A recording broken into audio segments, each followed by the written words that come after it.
Thank you very much. We were colleagues since 1972 when I joined the Post. And you didn't mention this, but Bob was also the assistant managing editor for Metropolitan News, in addition to being a great investigative reporter. And I started my career as well as a reporter and didn't have quite the success Bob has had. And, but I did have enough to say, if I'm going to talk about Woodward, the man, the myth, I better do some reporting. And the first person I called was Carl Bernstein. And I called him 2 days ago and said, all right, here's a deadline. You have to call me at 6 p.m. And he called me tonight at 6:30. It's the truth, and you know it. And he gave me an anecdote which I simply cannot use in front of a family audience. So you know about that, too. Then I called Mike Gettler, who was the assistant managing editor for Foreign, National, deputy managing editor, and now he's the ombudsman for the public broadcasting. And here's what Gettler said about Woodward. He's like me. There's nothing funny about him.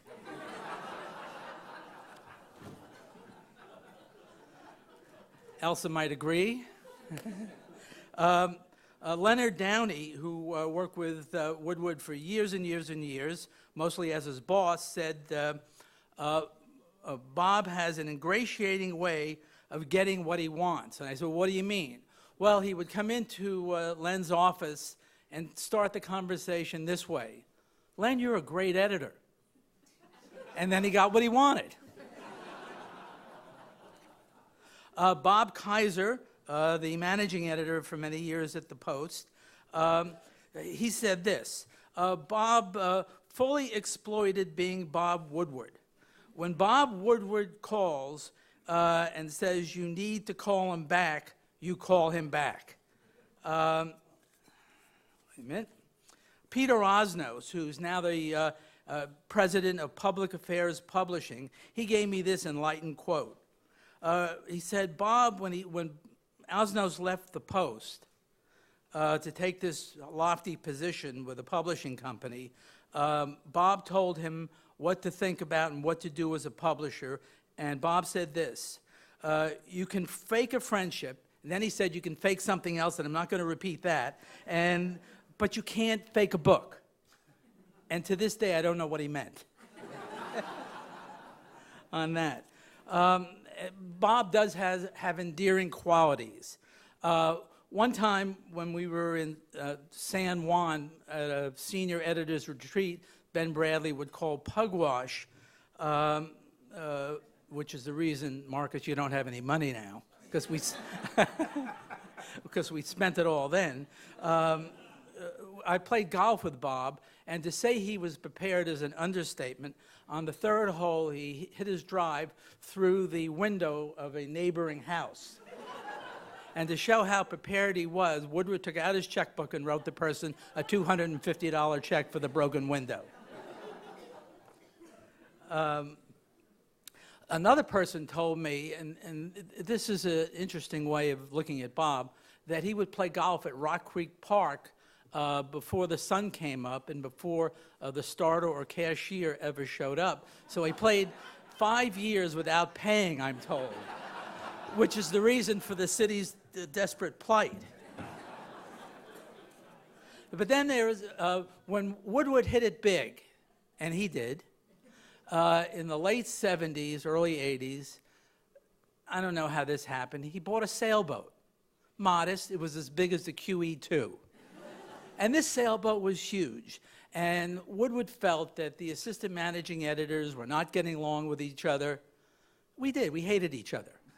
He was right about that.